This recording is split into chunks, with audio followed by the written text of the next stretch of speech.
Satish sir is doing the modification, sir.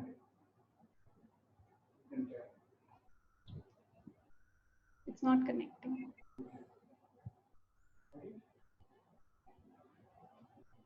Your videos are playing, but the presentation is playing. Sir, can you hold for a second? Yeah. No problem, please. Take your own time. Okay, no, but here it's not. Can I just share my screen again? Yeah, now you're on. Yes.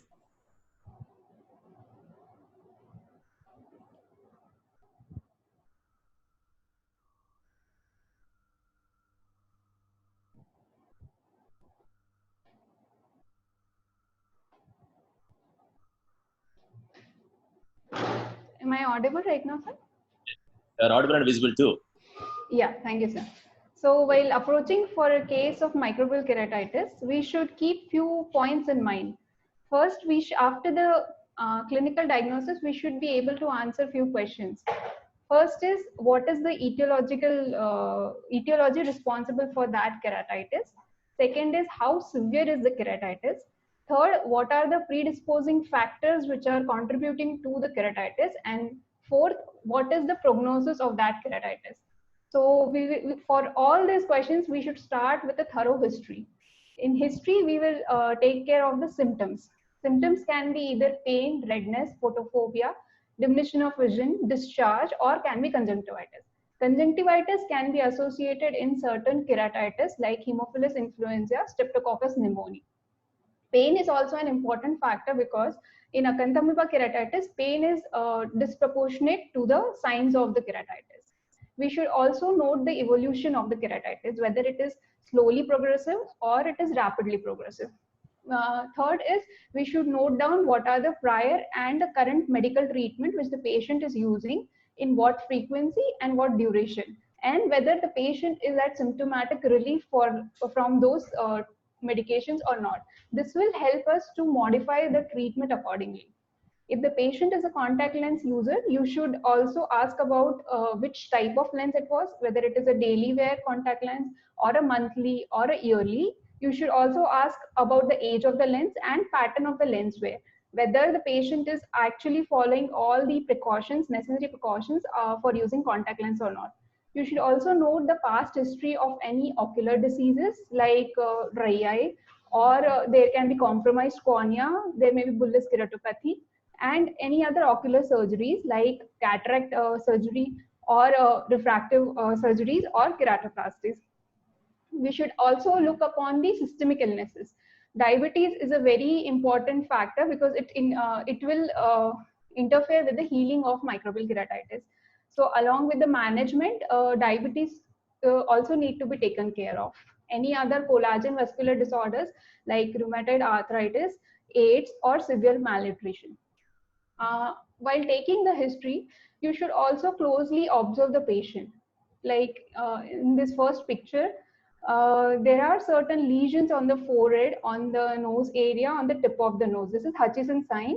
This will point towards herpes zoster. You should look upon any nerve palsies, like in the second picture, there is a facial nerve palsy and lagophthalmus. This is also a predisposing factor for microbial keratitis. You should look upon the blink rate and its completeness. So coming on the examination part, after noting down the visual acuity, whether the visual acuity is actually corresponding to the clinical findings or not, we have to correlate. Then you have to check the lids and the intermarginal strip. So you should look for any pre-existing meibomian gland diseases or blepharitis, which might lead to marginal keratitis, or there can be some ectropion or entropion or lagophthalmus. So these also need to be taken care with the management. You should look for any dry eye symptoms. Then comes the most important part is the lacrimal sac. Why lacrimal sac is important? Because dacrocystitis is the most common associated factor. Dacrocystitis is generally associated with Streptococcus pneumoniae infection. So in such cases, you should always do the Roplas, and you can do syringing to check for the patency of the lacrimal system. After that, you should come on the conjunctiva. You should check both the bulbar and the tarsal conjunctiva. Any foreign body in the tarsal conjunctiva should be removed, and you should also look for any conjunctivitis signs, any discharge.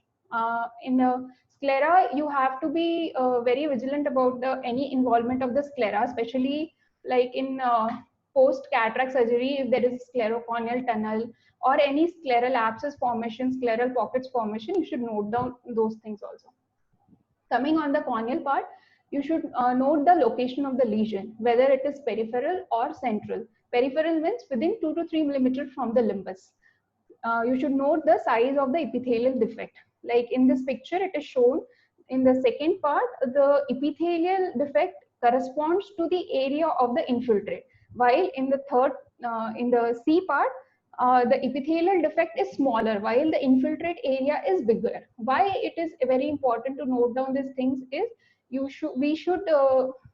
this will help us to monitor the response of our therapy, whether the patient is responding or not. So along with the infiltrate side, one should also note down the epithelial defect size also. Then coming on to the infiltrate area, you should note down what is the size of the infiltrate and what is the depth of the infiltrate, what is the nature of infiltrate and edges of the infiltrate. It will also point us towards the etiopathogenesis, whether it is fungal with feathery margins or it is well defined like in gram-positive foci infections like that. Then you should note down associated thinning and any perforation. Like in the first picture, there is a thinning associated with the infiltration near the limbal area. And in the second picture, there is a perforation area. Any desmantocele also should be noted. If perforation is present, you should note down the size of perforation as well. Or if you have a doubt and the anterior chamber is shallow and there is thinning of cornea, you should perform Siegel's test and note the result, because sometimes we might miss some micro leaks as well. And then you should note down the limbal and the scleral involvement, because that will modify our treatment. Limbal involvement points for surgical management. You should note down the anterior chamber reaction as well, any endothelial plaques, KPs, and hypopyon. If hypopyon is present, what is the height of the hypopyon also should be noted. So after doing the evaluation, you should document. Documentation is really very important in today's era. So how will you document? There is a color coding system for that. So blue color is used for showing the Descemet's fold.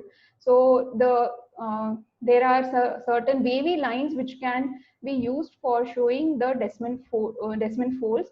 There you can use a diffuse blue color for showing the stromal edema. Black color can be used for scars. Brown color can be used for KPs and pigments. Yellow color can be used for hypopyon and infiltrates. Green color will be used for filaments as well as epithelial defect, and the red color for showing the vessels. Most vessels are shown by interrupted lines, and epithelial vessels will be shown by wavy lines starting from crossing the limbus towards the cornea. So one should document it in a frontal diagram as well as a slit diagram. So in the frontal diagram, you will note the size of infiltrate, epithelial defect, and any surrounding stromal edema, DM folds, along with hypopyon. So after this, how will you grade the severity of the ulcer? So if the ulcer is rapidly progressive and it is involving more than 6 millimeter diameter of the cornea, as well as it is involving nearly full thickness or the inner 1/3 of the cornea, and if there is any perforation present or a risk of involvement of sclera, then all these findings will point to a severe microbial keratitis, and the prognosis is poor for such kind. Nature of pathology. So you have to distinguish whether the infiltrate is microbial or infective or sterile in nature. So generally, sterile infiltrates will be less than 1 millimeter in size.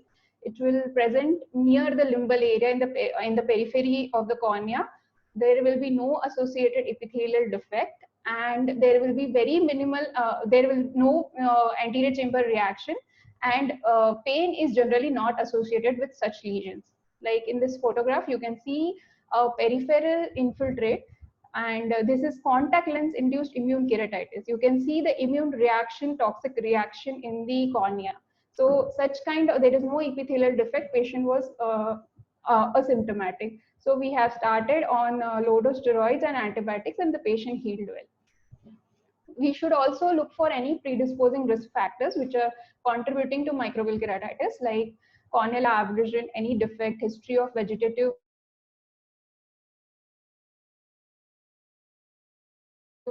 history, any eyelid diseases, leg ophthalmos, dacryocystitis, any loose sutures. Loose sutures will attract debris, and sometimes it might also get infected, and the results are very bad. So you should also look for any sutures, and if you find such sutures, that should be sent for for microbiological evaluation as well. So any recurrent epithelial erosions, ocular surface diseases, and any compromised cornea like bullous keratopathy, you have to note. Coming on the etiological agent. So we divide this in slowly progressive infiltrates and rapidly progressive. So slowly progressive are generally produced by Staphylococcus epidermidis and actinomyces species like Nocardia, Mycobacteria, gram-negative Moraxella or Serratia. Moraxella is generally seen in alcoholic immunocompromised patients, and rapidly progressive is seen in Staph aureus, Streptococcus pneumoniae, Pseudomonas, and mixed infections. Fungal infections are also very slowly progressive. So in this, we have filamentous fungi, Aspergillus fusarium. The distribution varies in different parts of India. Aspergillus is more common in the north part of India, while fusarium is more common in the south part of India. Limitaceous fungi are Curvularia, Alternaria, Cladosporium. Yeast like Candida generally have very slow course, and they have a collar button configuration. So all these keratitis, the species, sometimes they have their own classical signs, which you can look upon the slit lamp, and that will help you for the diagnosis. So I'll just run away through some pics which we were having. So this pic is showing Staphylococcus aureus infection. You can see that the ulcer is having distinct borders. The surrounding cornea is non-edematous. There are no DM folds, and it is localized. Generally, these type of infection are seen in compromised corneas. So this points towards Staphylococcus aureus infection. And on the contrary, pneumococcal species will have a rapidly progressive course. They will have a deep stromal infiltrate, and these are serpiginous ulcers, which will have one leading edge and one healing edge, and there will be surrounding corneal edema and hypopyon. This picture is showing infectious crystalline keratopathy. In this, this is generally caused by Streptococcus viridans. They have a gray-white branching stromal opacities. Generally, the epithelium is intact, and it is found because of chronic long-term use of steroids post-keratoplasty. Pseudomonas keratitis generally will have a greenish yellow discharge. They start with graying of epithelium. Slowly, the stromal infiltrate will join each other and form a ring infiltrate. And Pseudomonas species are very well known to progress very fast. They might perforate within 2 to 5 days. Like in this picture, you can see a lot of discharges there surrounding the cornea, and there is melting of the central part of the cornea. There is hypopyon, which is nearly half of the anterior chamber. Then comes the atypical Mycobacterium species. Generally, atypical Mycobacteria are Mycobacterium fortuitum, Mycobacterium chelonis. There is generally history of trauma and surgery. There are some studies of post-LASIK infection, interface infection with atypical Mycobacteria. These are generally solitary in nature, sometimes can be multifocal. They actually describe this appearance as cracked windshield appearance. The surrounding cornea is clear, and there is minimal anterior chamber reaction. Nocardia species. Nocardia species generally have a hyphae. They are raised superficial pin-sized infiltrates, which are actually arranged in a flower pattern, and it will give it a characteristic wreath-like configuration. These are multifocal satellite lesions. Pythium keratitis. Nowadays, we have many papers on Pythium keratitis. What is Pythium keratitis? It is not fungal keratitis.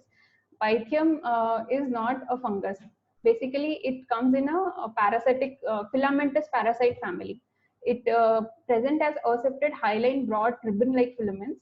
The infiltrate will have linear tentacle-like arrangement of the infiltrate. There will be guttering around the infiltrate, and the infiltrate will be whitish in color, associated with hypopion, and sometimes it will even the infiltrate also has a tendency to involve the limbus. It will go towards the limbus. Protozoal infections. In protozoal infection, acanthamoeba keratitis is mostly caused by contact lens usage or contaminated water. Generally, it will have a grayish epithelial surface to start with. You have to differentiate acanthamoeba keratitis from herpes. Why? Because it will have a pseudodendritic resemblance. But the defect of acanthamoeba will present like a dendrite, but it will not have terminal bulbs. It also has radial keratoneuritis. There is a ring abscess, and it can actually progress to corneal melting, and sometimes even sclera is involved. Microsporidial keratoconjunctivitis is caused by obligate intracellular parasite. The first picture you can see diffuse punctate epithelial keratitis. In the second picture, the anterior stroma part is also involved with the infiltrates. Fungal keratitis. Generally, fungal keratitis will have a feathery margin. The margin is very ill-defined and it is slow to progress. You will have a hypopion. Hypopion in fungal keratitis generally is not mobile. If you can actually ask the patient to lie down. If you can see that hypopion is mobile, that is actually a finding for non-fungal keratitis. In the second picture, you can see there is a brownish pigmentation on the infiltrate. This is pointing towards dematicious fungal ulcer. It can fungus can also penetrate the descending membrane, and hence you should also check for endophthalmitis because it doesn't require it to perforate. Then generally we can find the clinical findings correlating with the signs, but when the patient sometimes will come with it already some treatment which he's using, so the pathognomic signs are disturbed. You cannot actually distinguish what organism might be causing this. So microbiological workup plays a very important role for detecting the microorganism and for telling for the antibiotic sensitivity also. So how to go ahead with the microbiological workup? You need a 15 number blade holder, calcium, or you can also use a Kimra spatula or a calcium alginate swab. It is always preferred to plate it directly instead of using any transport medium. So while scraping the corneal ulcer, one should scrape both from the base of the ulcer as well as the edges of the ulcer. First, to start with, you have to scrape the edge of the ulcer and moving towards the center. Edges of the ulcer generally you will find Streptococcus pneumoniae. Base of the ulcer, Moraxella is most common. After plating it on the slide, you should also plate the agar. So agar should be plated in a C pattern. Why? To distinguish the microorganism from the contamination also. So in the second slide, you can see the growth of the organism. This is pneumococcus growth. Then coming to the staining patterns. So which is the most important stain in the microbiological workup for keratitis? It's 10% KOH mount. So this was done in our own hospital on the microscope. You can see a nice fungal filaments, the septate hyphae, and this will help us to broadly classify the infection, whether it is fungal or bacterial. Then you can the slides which we send generally are for Gram staining and KOH staining. You can also send for Giemsa, and if you have to do some academic researchers purpose, you can also send. And if you suspect a typical microbacterial infection, you can send for acid fast staining also. What are the agars used in microbiology lab? Generally, it is a blood agar and a chocolate agar. Blood agar, all the bacteria and fungi will grow except for Moraxella, Haemophilus influenza, and Neisseria species, which are grown better on chocolate agar. Then we have thioglycolate broth. Then sabroid dextrose agar will help growth of fungus. Robertson-Cook-Smith media is helpful for anaerobic organism. Non-nutrient agar is helpful for acanthamoeba species. Antibiotic sensitivity testing is generally done using disk diffusion method. What are the other diagnostic tools used for microbial keratitis? Generally, if there are two consecutive cultures which are negative, you can send corneal biopsy. 2 millimeter of punch is used for trephination, and it is divided, that tissue is divided in two parts and sent to the lab. Confocal microscopy is used for fungal and acanthamoeba keratitis diagnosis. Impression cytology sometimes is used for superficial acanthamoeba infections. PCR is also used for acanthamoeba infections. So coming on mild, less than 3 millimeter in size and not involving the visual axis, then you can start with a monotherapy of fluoroquinolones. It can be either moxifloxacin or gatifloxacin. Depending on your choice, you can start one of it. If it is moderate ulcer, which are more than 3 millimeter of size or involving visual axis, then a combination therapy of cephalosporin, which will cover gram positive, and an aminoglycosid, which will cover gram negative, should be started. Initial 48 hours, you should give the loading dose. Loading dose is generally to start with, we start half hourly for 48 hours, and depending upon the clinical response, we will modify. Maybe we can decrease to hourly after that. Adjunctive therapies, you can use cycloplegics for relieving the pain as well as to prevent the formation of synechiae. Anti-glaucoma medications are indicated if there is impending perforation or if you are applying cyanoacrylate glue and BCL. And also you can add tetracycline like doxycycline if you suspect corneal melting. That will help in it. Subconjunctival injections are associated with increased pain and inflammation. The patient is also apprehensive and risk of globe perforation is there. So generally it is avoided. Systemic administration is not helpful for the normal ones. It is advised only in case of post-perforating injury. Generally ciprofloxacin is used, or if there is any impending perforation, like I told, tetracycline can be used. If there is any scleral involvement, and if you suspect infection by Neisseria gonorrhea or Haemophilus. Generally, amoxicillin clavulanic acid combination is used for Haemophilus species, and penicillin or cephalosporins for Neisseria infection. Coming on to the specific antibiotics, depending on the group which the bacteria belong, gram-positive cocci are generally treated with cefazolin and fourth-generation fluoroquinolones. Higher antibiotics are vancomycin and linezolid. First, to start with, we should start cefazolin. If the patient is not responding, we can switch on to vancomycin.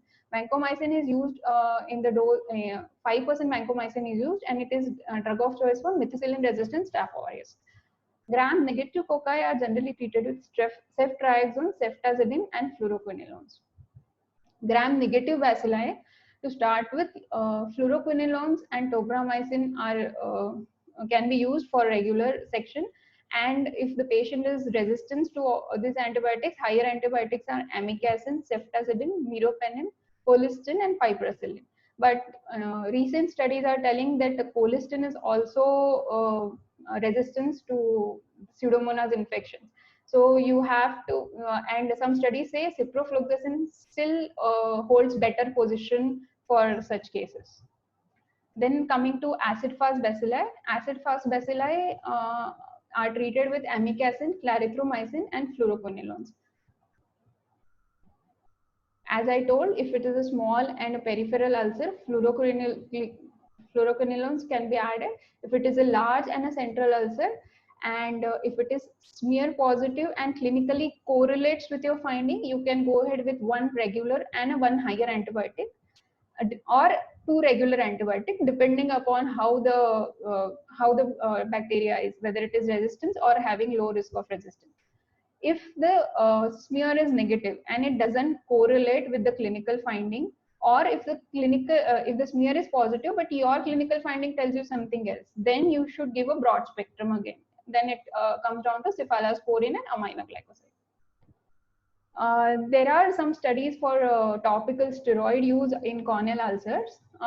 Recently, one Cochrane review was done on topical steroids. It included the SCUT study and 3 other small randomized control trials, which showed no enough evidence to support the use of steroids. And you should keep in mind that atypical mycobacteria, nocardia infections, and fungal infections are should not be treated with steroids at all. Treatment of pythium keratitis. Pythium keratitis is treated, as I told, it's not a fungal ulcer. The treatment in the treatment, people are using linezolid and azithromycin. Azithromycin both topical and oral. Treatment of acanthamoeba keratitis. Polyhexamethylene bicarbonate is used along with propamidine. Both these are not easily available. We have to procure it from the tertiary hospitals. You can also add voriconazole and other azole antifungals. According to some studies, if there is a scleral involvement in acanthamoeba keratitis, oral miltefosine and mycophenolate mofetil and cyclosporins have some role in all this scleral involvement. Amongst those studies, mycophenolate is having good response actually. So after you have started the antibiotics according to your smear reports, then you have to see how the patient is responding. So the favorable signs are either the epithelial defect size will decrease, the size of infiltrate will decrease, as well as the anterior chamber reaction will be decreasing. If these signs are not present, then you should look for the compliance of the patient, whether the patient is actually using the drops correctly or not. Another thing, you should look for the resistance of the organism. You should check for the antibiotic sensitivity reports. You should check for other organisms and other predisposing factors. You can modify your therapy depending on the culture reports. So, and if after 7 to 10 days also the patient is not responding, then you can wait for 24 hours, or you can avoid the antibiotics in that time and re-scrape it and again send for culture. So these are the points which will help you for finding out where you might be missing some signs. So the important points to note are there is resistance to quinolones, which is increased significantly among both the gram-positive and gram-negative bacteria. Aminoglycosides is a better alternative. Vancomycin and cefazolin are still good options for gram-positive. Colistin is nowadays last option for Pseudomonas, but ciprofloxacin still play a good role. And resistant pattern shows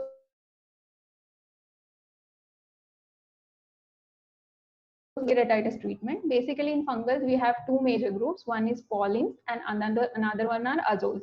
In paulins, we have natamycin, 5% natamycin. Natamycin is generally used for treatment of Fusarium species. And amphotericin B is generally used for Aspergillus species. Amongst the azoles, we have topical voriconazole available. Voriconazole, as well as you can make fortified ketoconazole drops using the tablet form. And systemically for oral treatment, you can use fluconazole for candidal infection, as well as the others are itraconazole and cotrimazole. So itraconazole, even it is available in ointment form. So in fungal keratitis treatment, generally how to divide it. If it is less than 5 millimeter size and superficial infection, then you have to start with topical 5% natamycin and you have to look for the response. If there is no response, you can add another antibiotic, antifungal. So which antifungal to add? There are studies which show that paulins and azoles shows synergistic effect. While if you use two antifungals from the same group of paulins like natamycin and amphotericin, it doesn't have additive effect. And if the fungal keratitis is more than 2/3 of the stroma, or if it is more than 5 millimeter of size, or it is scleral involvement is there, or hypopion is there, then you should start with a combination therapy. You can start with natamycin and itraconazole ointment, or natamycin and ampho or voriconazole. You should also monitor the liver function test while giving the oral antifungal tablets of ketoconazole, itraconazole, and fluconazole. So generally, oral voriconazole is toxic, so it is better to avoid oral voriconazole treatment. So in fungal keratitis, therapeutic scraping also plays a lot of role. Why? Because the drug penetration of natamycin is very less. So you should always scrape down the ulcer. That will help in penetration of the antifungal drugs. We have a mycotic ulcer treatment trial which compared topical natamycin with topical voriconazole, and it found out that natamycin was better than voriconazole, especially for treatment of fusarium. Mycotic ulcer treatment trial second compared oral voriconazole versus oral placebo, and it showed no benefit of oral voriconazole in fusarium ulcers. Intrastromal injections. Actually, intrastromal injections should be given or should not be given is a debatable topic. There are many studies which actually says that intrastromal injections are beneficial, while some other studies says it doesn't work. So I have given few of intrastromal injections and results were okay. So intrastromal injections generally are given using in deep mycotic keratitis, which are not responsive to topical or systemic antifungals for nearly 4 weeks. You can use either voriconazole 50 micrograms in 0.1 ml or amphotericin 5 to 10 micrograms in 0.1 ml. It is generally given in the form of a barrage surrounding the infiltrate like this. In surgical management of ulcer, generally cyanoacrylate glue can be used. It helps in stopping the keratolysis also, and it will allow the vessels, it will fetch vessels towards the infiltrate. So a drop of cyanoacrylate glue can be applied on small perforations or severely thinned areas, perforations which are less than 2 millimeter. I used to use 30 gauge needle for application of glue. It is preferable to do it in aseptic. It is preferable to take all the precautions, like you should. It is always better to take the patient in operation theater and do this procedure. After applying the cyanoacrylate glue, you should place a bandage contact lens and monitor the patient. What are the indications for therapeutic keratoplasty? Generally, the non-responding ulcers, which doesn't respond to maximal medical therapy, or any perforated ulcers which are more than 2 millimeter, or there is any limbal involvement or scleral involvement, or there is threatened perforation, we will advise for therapeutic keratoplasty. So in aim of therapeutic keratoplasty basically is to debulk the microbial load on the cornea to again for the integrity of the globe, and it will also sometimes it will also help us to evaluate for the PKP later on. So there are some pictures from our hospital. This ulcer, this is the picture. This was a perforated ulcer, and we have done a PKP for this patient. This one was a very large ulcer with limbal involvement, so large graft was taken. This is another picture. This was a non-healing ulcer, so it was not responding to any amount of medical treatment. There are some studies which show lamellar keratoplasty success in microbial keratitis. So some studies shows DAL can be considered as an alternative for therapeutic keratoplasty in non-fulminant cases which are limited to anterior and mid stroma. Thank you, sir.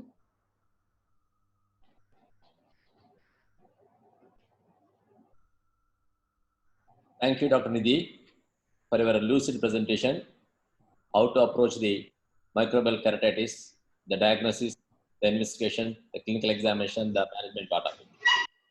Before going to the question and answer session, I would like to appreciate the presence of stalwart professors like Dr. Sandhya ma'am, Dr. Jagannath sir, Professor Dr. Revati, Dr. Swarup Garu from Kadapa, Dr. Vijayalakshmi madam from Vijayawada. Thank you all for your participation in our webinar series and your support to the Modern Eye Hospital. We shall move on to the question answer session now.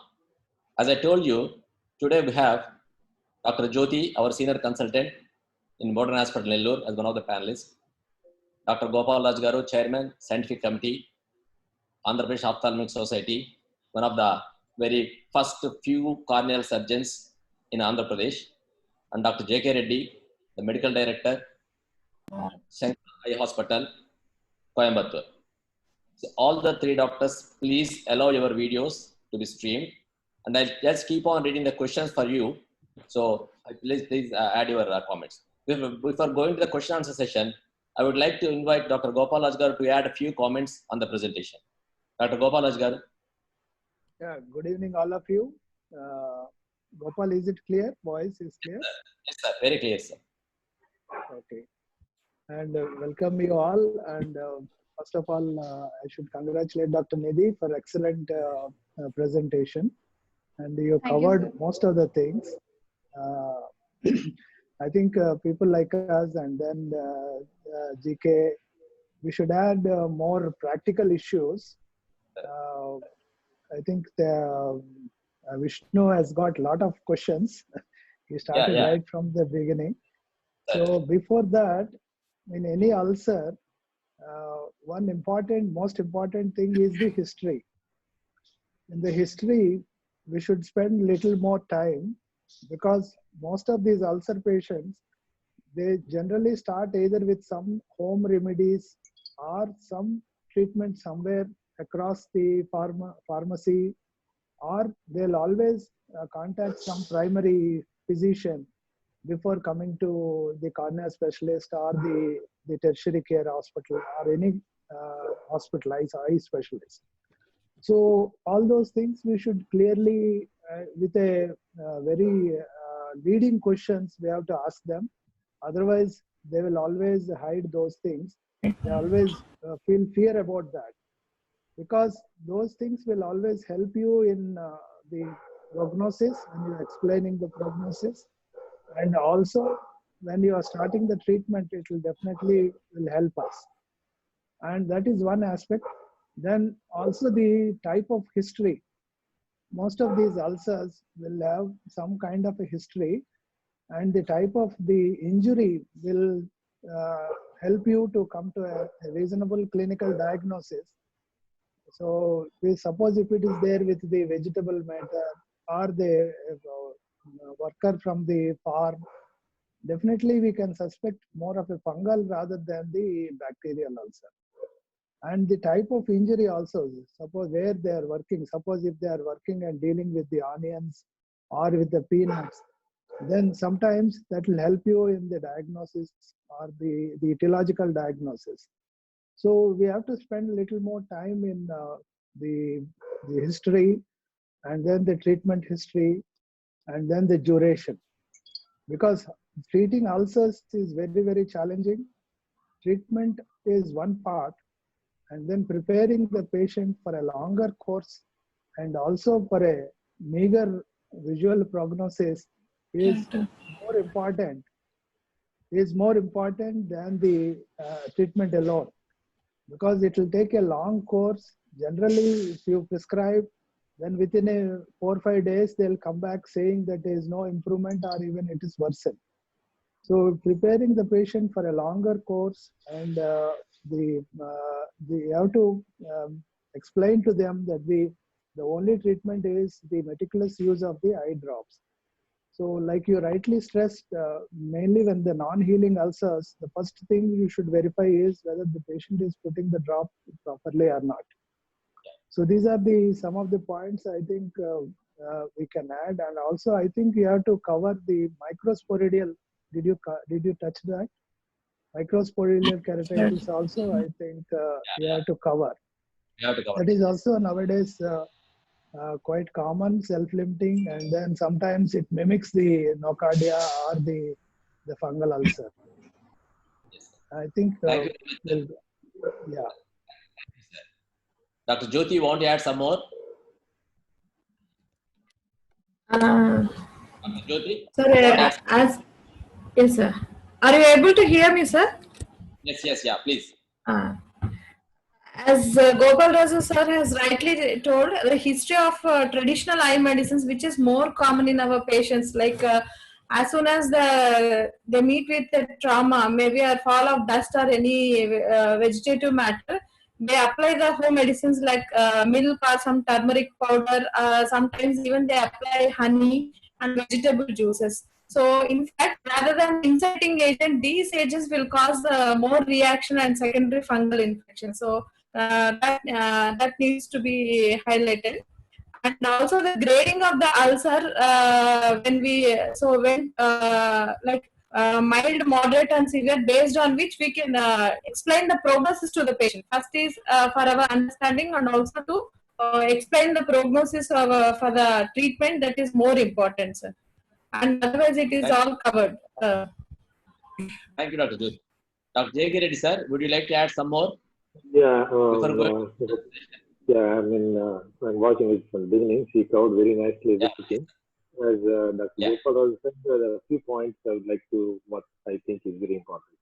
For example, the farming community, definitely it is a question of fungal ulcer. But when it comes to the injury in farming community, for example, they had injury with a stick or injury with a while working with a mud and stick and everything, something like that. Injury in farming community with a stromal cut. I saw many times the surgeons, the ophthalmologists just give the antifungals itself, even in institutions, because it's injury with vegetative matter. So when you have injury with vegetative matter, if there is infiltrate, first cover with antibiotics and antifungals both. But if it's the farming community, no injury, they had ulcer, most likely it's fungal. But anyway, you have to prove it. That's one point. As Gopala said, microbial keratitis, microsporidial. Microsporidial keratitis, what is the treatment is the big question. Though we can suspect many times. And the confocal also now is found to be useful in early diagnosis of microbial keratitis. Gopala, any preference for your microsporidial keratitis? Yeah, I think they're having a good response with the 4-aminoquinolines. That's my experience. They're see, most of the time they are self-limiting. So I think I don't know whether I am falsely claiming for the 4-aminoquinolines. Within 3-4 days. Yeah, MSR is strongly advocating fluconazole. And fluconazole for microsporidial suspected corneal keratoconjunctivitis or stromal keratitis. He says fluconazole is very good. We are also, whenever we suspect microsporidial superficial keratitis, we are using fluconazole. We suspect these stromal, then we have to confirm with confocal. We are not having confocal, so we are sending to Dr. Revati for further treatment. Thank you, sir. We'll move on to the question and answer session, sir. I'll just read out the first question, sir. Gopal, before that, I think we need to stress a little more on the additional therapy, like when you should start the stronger mydriatics or the cycloplegics, when you should use the lighter cycloplegic, and also the addition of the anti-glaucoma medication. Yeah, anti-glaucoma. These are the 3 important armamentarium in our hands. We should use them at the right time. So in my opinion, what I follow is if the ulcer is small, if there is only a trace of the hypopyon, then I prefer to use only the lighter or up to cyclopentolate. Suppose if the hypopyon is strong and large and thick, so definitely they require an heteropenization. It's a must. And then if the more than the half it is filled, and then the large ulcer, definitely we should add the oral Diamox, because the commonest cause of the non-healing is the secondary glaucoma, and also the pain. They will have classically they'll have a pain at the night time. I don't know why. I don't know. JK maybe is very good at such kind of things, but I don't know what is the reason. But I always use oral istazolamide for such cases. Generally, will give some good results. These are the few things I think in the practical aspects we should use them. Sure, sir. I'll just go to the question, sir. Yeah, What sure. is the type of keratitis that is commonly associated with the conjunctivitis? Dr. Nidhi, would you like to answer that? Yeah, Commonly yeah, associated. yes, sir. Yeah. Actually, conjunctivitis can be associated with pneumococcal infections and as well as Haemophilus influenza infections, as well as sometimes Streptococcus pneumoniae also. Pseudomonas, Streptococcus pneumoniae, and Haemophilus influenza. Okay. So the Vishnu has got a lot of questions. So what are the instructions do you generally give for a new contact lens user, including the usage hours? Dr. Jyoti, would you like to answer that? Yes, sir. Am I audible, sir? Yes, ma'am, you're audible. Yeah, please. Yeah. So, especially when we prescribe the contact lens to the patients, we should tell them the personal hygiene of the lens care, how frequently we should clean the lens, and how long we need to wear the contact lens. Especially if it is soft contact lens, we have to tell them that we can't wear it more than 8 hours. Otherwise, and there are some tests which can be worn on extended wear basis, but the routine ones we ask them not to wear more than 8 to 10 hours, and we also ask them not to sleep with the lens overnight and change the lens solution every day. Despite whether they're using it or not using, we need to change the solution. So, and ask them to report us immediately whenever they have any allergy issues or something like pain or redness, so that we can evaluate whether it is any infective keratitis or due to any allergic reaction to the lens solution or the lens cleaning solution. Okay, thank you, Dr. Jyoti, sir. Okay. So how do you proceed? Changing the case is very important. Changing the case. Yeah, every month along with the lens, they have to throw the case. They don't throw the case, they keep the whole case for years together. That we found is common cause for keratitis. Pseudomonas is commonest organism we found. So that's another problem. Sleeping with the lens, even in the afternoon, half an hour, 15 minutes, increases the risk factor, especially when they're traveling in the train and the bus or they sleep, they land up with a lot of problems. Sir, another question for you, Dr. Niki, sir. How do you proceed with infectious keratitis with acute dactylocystitis cystitis? When do you advise the procedure, SACS? For me, Infectious keratitis with acute dactylocystitis cystitis. yeah, dactylocystitis with the infectious keratitis, the treatment is, if it is acute dactylocystitis, we cannot do anything except for INC. If it is just a duct block, mucocele, or a pyocele, with no active dactylocystitis, it's a chronic stage. Then we have to do either DCT or DCR. DCR is better than DCT. But it is a must, you have to treat dactylocystitis in this career. But that is ulcer, we cannot heal ulcer. Yes, sir. Dr. Pienrosser says the Pseudomonas is the most common from the SAC in the infectious keratitis with acute dactylocystitis. We think so? No, Do you agree but with that? no, in my experience, whatever we saw is nowadays we are not seeing very common infectious keratitis along with chronic dactylocystitis. We are seeing nowadays very unusual. But whatever I saw is mostly it is pneumococci or staphylococci. Pseudomonas is a bit unusual with the dactylocystitis. Gopalaji, sir, one question from Yeah. Dr. When do you say it's an infected, active, or resolved? What are the clinical signs? Yeah, mainly the edge of the ulcer is an indication. So if the edge is the whitish and then have a slope edges, then we can say it is a healing ulcer. And if the edge is infiltrated, it's still thick, elevated, overhanging, and then angry looking, then the ulcer is still active and then progressing. The another indication I have seen is the hypopion and size of the hypopion and the pupil. Suppose if the pupil is started dilating, that's a good sign it's responding. Suppose if the pupil is not dilating in spite of your strong atropinization and other mydriatics, So that is a bad sign. That shows the ulcer is still active. So these are some of the signs. Another question is, how long can we wait for an ulcer to heal before planning keratoplasty? How long can we wait for an ulcer to heal? Yeah. No, I think unless it is perforated and then the eye is going to be lost, or if there is a risk of any expulsion and then the cataract or other glaucoma, generally we can delay it.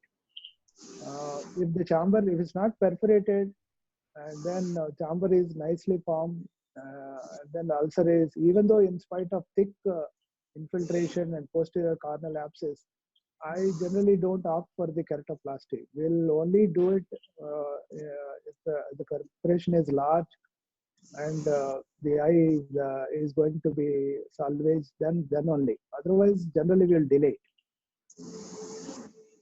Okay, sir. So, what is the most common organism in a recurrent corneal ulcer post PKP? Okay, sir, would you like to answer that? Yeah, post PKP, post keratoplasty, we see usually the suture related problems. From the suture, once it becomes loose and you get a infiltrate around the suture, Staphylococcus is the most commonest we see. And one thing what we saw is once there is infiltrating suture, most of the surgeons, they try to not to remove the suture and try to treat it to infiltrate, but the suture has to be removed. And if the suture removed suture, we will send for culture. And it's very rare to be pseudomonas. And because we are on steroids, the other type of infiltrate we see is, as Dr. Nidhi has nicely shown, the Staphylococcus viridans, but it looks very unusual. We don't have any inflammation, and the epithelium is intact. That is another hallmark feature. But the issue here is in Staphylococcus viridans, when you put antibiotic and you stop the steroids, then you get epithelial defect. Initially, there won't be any epithelial defect, and there will be infiltrate in the stoma. Once you put stronger antibiotic and stop the steroids, then you get epithelial defect. So you get confused because the patient was much better before that. She becoming worse, but still we continue and add a load of steroids, they will become all right. So these features are the main conflict.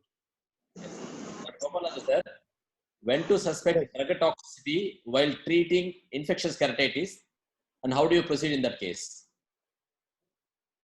Sorry, can you repeat? So drug-induced corneal toxicity while treating infectious keratitis, and how do you proceed? Yeah, if you carefully always in the every visit, you examine the healthy corneal tissue surrounding the ulcer also. If you keep a watch on it, so the toxicity generally happens because of the preservatives and also in the aminoglycoside group of drugs. So you can see the punctate keratitis, the cornea will lose its luster.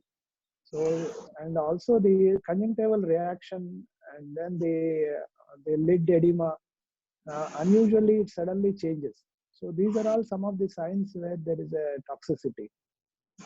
Otherwise, nowadays with the present antibiotics, the 4-aminochlorines, those toxicity reactions are very, very less. Yes, sir. Jyoti, would you like to answer Yes. this? When we call a keratitis as a non-healing corneal ulcer? Yes, sir. As Gopal sir has previously pointed out, so when we when we look for the signs of healing, especially the ulcer margins, it looks retracted or fibrosed, and the epithelial defect should be healed completely, and the infiltrate should be resolved, and it would be leading to the scar tissue.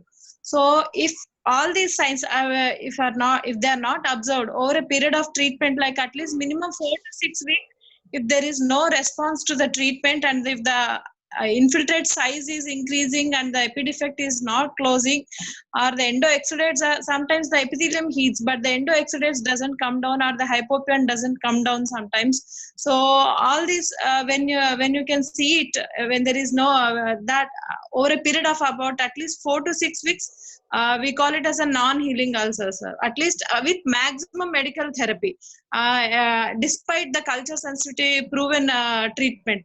So in spite of that, if it's not if it's not showing all these signs of resolution, then we call it as a non-healing ulcer. Dr. Nidhi, would you like to how would one differentiate between infective and non-infective keratitis? Yeah, I have actually mentioned in the slides also. We should look for the position of the infiltrate. If it is near in the peripheral area, or if the infiltrate size is very small, 1 to 2 millimeter of size, if there is no associated epithelial defect overlying the infiltrate, and if there is no pain, no anterior chamber reaction, it is pointing towards a non-infective or a sterile keratitis. And while in comparison, the infective one will have some central infiltrate, pain will be associated, there will be surrounding corneal edema, DM folds, as well as epithelial defect, and you can also find anterior chamber reaction in the form of cell sphere or hypopyon. Okay. With respect to antiviral dendritic ulcer treatment, is there any minimum number of days or like weeks, 2 weeks or 3 weeks for the aceclidine ointment to be continued to look for the response? The dendrite should, if it is a simple dendritic ulcer, it should heal by 7th to 10th day, maximum by 15 days. If it is not healing by 15 days, we are in trouble. It's something different. It may be neurotropic or there is some other pathology. So another question is antifungal ulcer. Would you like to taper the antifungal drugs also? Antifungal ulcer? Yeah. The antifungal ulcer, the rationale behind tapering the drops is, usually we are using very high dosage, every 15 minutes or half an hour, something like that. So that produces, definitely that produces. So the toxicity is the result for epithelium not healing. So once the infiltrate, you think the fungal ulcer is under control, we try to reduce the dosage so that that's not tapering. We try to reduce the dosage level so that the epithelium will start. Only heading Dr. Jyoti, would you like to answer this? The corneal consequence of corona pandemic. Sir, pardon, sir. The audio is not clear, sir. Yeah, corneal biopsy. Yeah. The size Yes. of biopsy. Can we do guided biopsy, and what is the punch you use for that? Yeah, we usually we do corneal biopsy for the deep stromal corneal infiltrates, where the epithelium is intact. And we usually use size trephines, sir. The punch trephines. That is a dermatological punch which we use usually for the patch graft cases. We can use that size, and we can divide the tissue and send it for the culture sensitivity as well as for grams and KOH mounts. Sir, another question is the role of doxycycline in keratitis management. Yeah, doxycycline. Yeah, go ahead, Jyoti. Yeah, just go ahead. Yeah, please. So, doxycycline, it's actually a matrix metalloproteinase inhibitor, sir. So this has got a role mainly when there is more of stromal melt associated with the infection, especially in the bacterial ulcers, and that too with the pseudomonas cases. Where there is severe melt, when we can give doxycycline, that will stabilize the melt and it will prevent the further thinning and perforation of the cornea. Usually we give it like 100 mg BD for at least 2 to 3 weeks in such cases where there is severe melt process going on. And also in cases of the marginal keratitis, staphylococcal blepharitis with marginal keratitis, also it will be helpful, very helpful. Stimulating agent. Sir, C3R treatment for collagen cross-linkage for infectious keratitis. Your comment, sir, sir. Yeah, for me? Yeah, please. Yes. So we tried, but it didn't work at that time. 2 years, 3 or 4 years back. Now they're telling you have to use very short duration and high energy and higher concentration of riboflavin. This new high flash, 1.5 minutes, 2 minutes, a total 5.4 joules. I didn't try, so I'm planning to try in coming months. Before that, we tried the regular treatment. It didn't work. 3 minutes when I Would you like to answer this? Contact lens keratitis, after treating the patient, when do you advise them to use the contact lens again? 4 weeks. Okay. Nidhi, Dr. Nidhi. Hello. Yes, sir. The contact lens induced keratitis, after treating the patient, when do you advise them to restart their contact lens usage? Is there a time gap? Yeah. After the complete resolution of the ulcer and when eye is totally quiet from that day, generally 2 to 3 weeks off CL, and after that we can ask them to use the contact lens, and you should tell to use a new pack of contact lens and discard the solution, the pack and the contact lens which he was using previously. Yeah. So Dr. P.L. Rao wants to know the role of steroids in corneal ulcers. Dr. Gopalaj garu. Yeah, there are very good established studies about the role of the steroids. So finally, there is no difference with the steroids in the treatment of the microbial keratitis, especially bacterial keratitis. So there is no role. The difference, there is no difference between with the steroids and without the steroids. Sir. Jyoti, Yes, sir. how to manage a patient with corneal ulcer with perforation and hypopyon, and what is the order of treatment? So, if it is a perforated corneal ulcer, we need to look at the site of the perforation and the size of the infiltrate as well. Suppose in some cases where the infiltrate would have been resolved completely, but because of the thinning and melt, there would be a small perforation. That small perforations like less than 2 mm, we can initially actually tie a pad and bandage and give some anti-glaucoma, that is IOP lowering drugs for at least 3 days continuously and see the patient. So sometimes the small perforations heal. But if there is large infiltrate and it's large perforation, that is, if it's more than 2 mm, then we need to go for therapeutic keratoplasty. But if it is small infiltrate, like around 2 to 4 mm with the perforation, we can go for patch graft, sir, actually. Okay, thank you. And very small perforations with less infiltrate, we can even try bandage contact lens with the cyanoacrylate glue also. Dr. Pelo sir wants to know the role of PTK in keratitis. Dr. JK sir, the role of PTK in keratitis, treatment of keratitis. PTK actually we do for RCM, recurrent corneal erosion. For as it is, I don't remember anywhere looking for a PTK to active keratitis. If there is active keratitis, we try to heal it before we do PTK for recurrent corneal erosion. We never do in active state. Another question from Dr. Vishnu: is dorsography a must in case of a long-standing Bell's palsy? When do you advise it? At what time? But not only long-standing, any case with Bell's palsy with a corneal ulcer, we have to do dorsography. It is either a temporary or a permanent. That depends upon the degree of the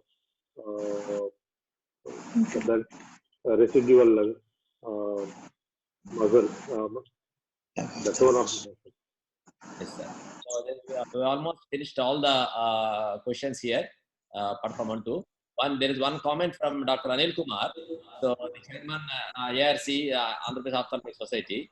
He says, identifying the quacks and educating them about the complications help decrease incidence of rural areas, and the doctors, we should take the responsibility of educating them to not to use the steroids in a suspected corneal ulcer cases.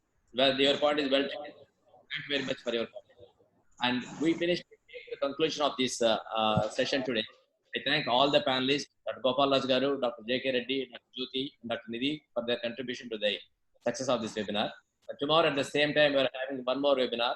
This time we have a investigative corneal thing. It's the topography, the basics, the instrumentations, and the clinical implications of clinical uses of the topography by Dr. Shravanti, Modern Hospital, Chittoor. Please do join us at 5:30 same time on the Zoom. Thank you all. Signing off. Thank you, Thank sir. you. Thank you, Gopal. Bye bye. Thank you, sir. Yeah. Thank you, JK sir. Thank you, Gopal.